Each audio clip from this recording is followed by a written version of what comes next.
Genre: Traditional Tales. Level D, Lesson 20. At the end of this lesson, you will be able to identify characters, events, and special features of different kinds of traditional tales. You will demonstrate knowledge of well-known children's literature, including fables and legends. What should you know before doing this lesson? Folktales, fables, fairy tales, legends, and myths are traditional tales. These stories have been around for years. Each kind of traditional tale has special characteristics. Fairy tales are often about princesses or kings. Magic is a big part of fairy tales.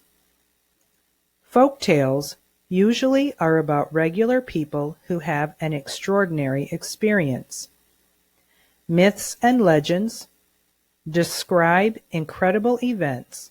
Myths are about gods and goddesses, and legends are about larger-than-life people. Fables usually tell a short story about an animal character who acts like a person. Some awesome words to look at before we read are the OUGH pattern in words, because it can be pronounced two ways. In the word drought, OUGH is pronounced ow. Drought. Say the word drought. In the word cough, the OUGH pattern, make the aw sound. Cough. Say the word cough. Then we have cyclone, which is a noun. A cyclone is a system of rotating winds in a circular motion. A synonym for cyclone is twister. The word nudge. Nudge is a noun. It means a light touch or push. A synonym for nudge is poke. Parched. Parched is an adjective.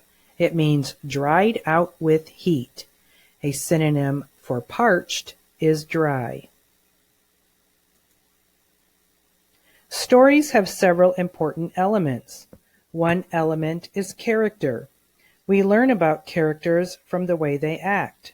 Their behaviors tell us about their character traits. The first story we are going to read is a legend. Some elements of legends include setting, characters, problem, and extraordinary behaviors. How the character solves the problem is what makes legends different from other traditional tales. Let's read Pecos Bill Rides a Cyclone to see some of the features of a legend. Follow along as I read the story. Pecos Bill Rides a Cyclone. Long ago, when our country's west was still wild, a terrible drought hit the plains. From North Dakota to Texas, not a drop of water was to be found. The plants shriveled up. The land blew away. It was so dry that the wind coughed instead of blowing. The cowboys knew they needed help. They knew just who to ask. Pecos Bill was the man for the job. You know Bill. He's the boy raised by coyotes, and the cowboy who made a lasso of a rattlesnake. He would know what to do. "Can you get us some rain here, Bill?" the cowboys asked. Bill figured he was as good a bet as any at getting the rain to come. He just needed a plan. So he hopped on Widowmaker, his horse, and went for a ride. He did his best thinking while riding. As he rode, he stared right into that scorching sun. He watched the dirt blow in circles, flying away from the earth. He made it to Oklahoma, where he spied the cyclone of all cyclones.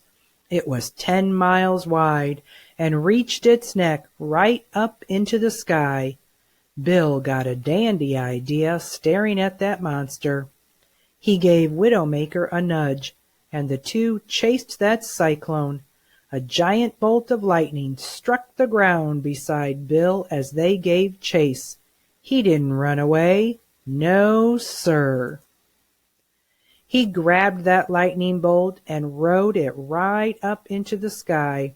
He jumped on the cyclone's shoulders and wrapped his legs right around that cyclone's belly and his hands around the cyclone's neck and squeezed for all he was worth. The cyclone choked and sputtered and coughed. Finally, it started spitting out all the rain it had been holding onto the parched land below. The plants lifted their heads, the coyotes raised their voices, and the cowboys hooted and hollered their praises for Pecos Bill and Widowmaker. Bill became even more famous after bringing the rain. Let's look at the elements of our legend more closely. Look again at the beginning of our story. Pay attention to the setting and character. The first highlighted sentence tells where the story takes place. Where does the story take place? In the American Wild West. When does it happen?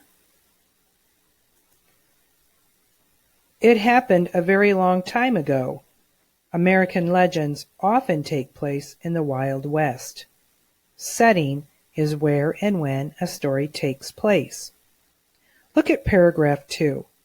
What do you learn about the main character in the highlighted sentence? He was raised by coyotes, and he made a lasso of a rattlesnake. These details make Bill seem larger than life or more extraordinary than regular people. Legends are known for their larger-than-life characters. Have you ever heard of Paul Bunyan, John Henry, or Johnny Appleseed? Let's look at this excerpt of Pecos Bill Rides a Cyclone to see examples of an extraordinary event.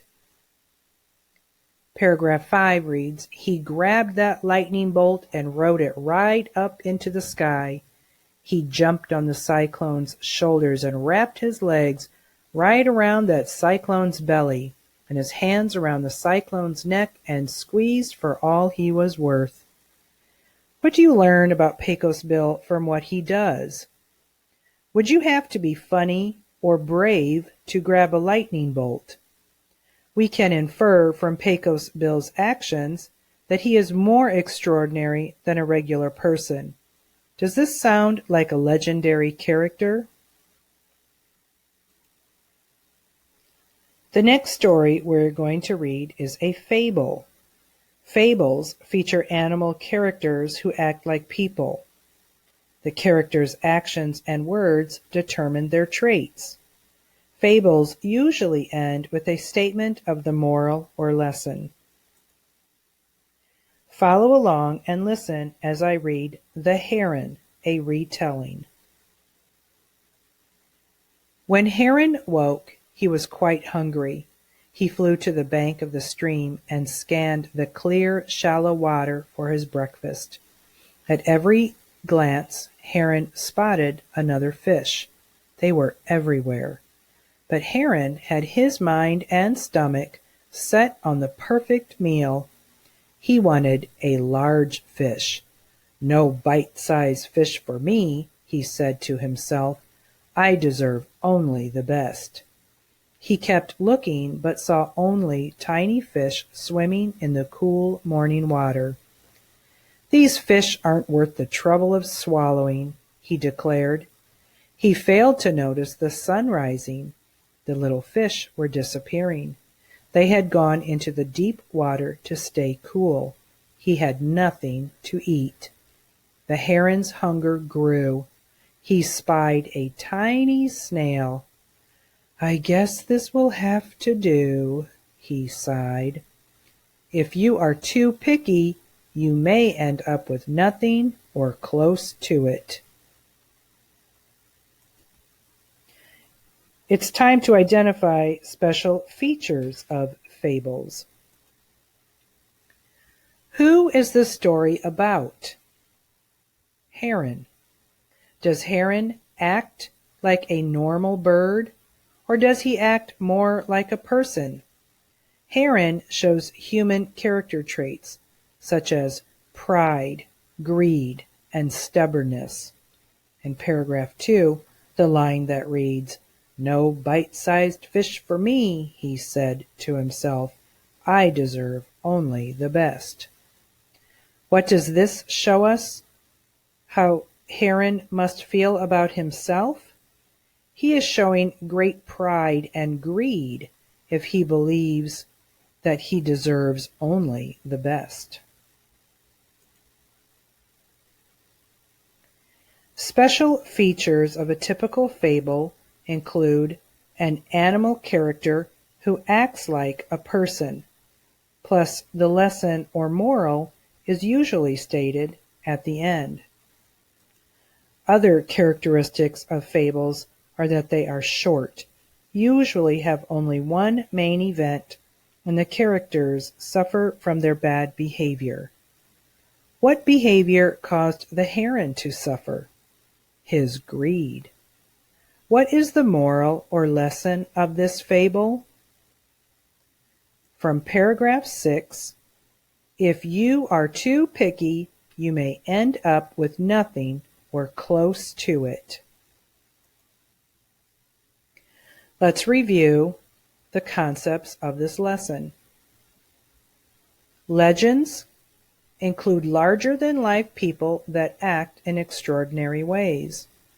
Fables have special features that include short stories with animal characters who act like a person.